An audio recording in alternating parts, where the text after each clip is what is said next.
Dito tayo sa isang sulok. Sa isang sulok. Meron dito tatlo. Isa, dalawa, tatlo. Tatlong recycle bin. Yung isa para sa plastics. Yung isa para sa metals. Yung isa para sa mga papel, garyo, mga kahon. Yun. Yan. Waste, metals, plastics. Ayun. Kaya walang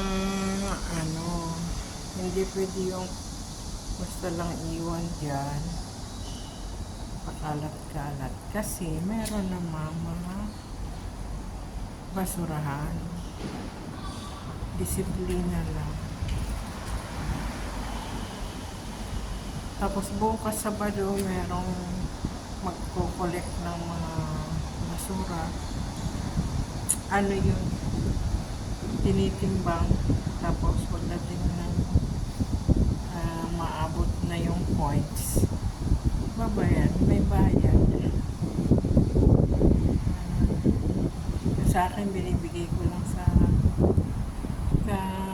ka-building ko na Pilipina. Siya na, binigay ko sa kanya yung mga tuwing Sabado. Kung sino na lang yung matchempon kong Pilipina na nakapila, doon binibigay ko yung sa akin kasi ako'y walang code.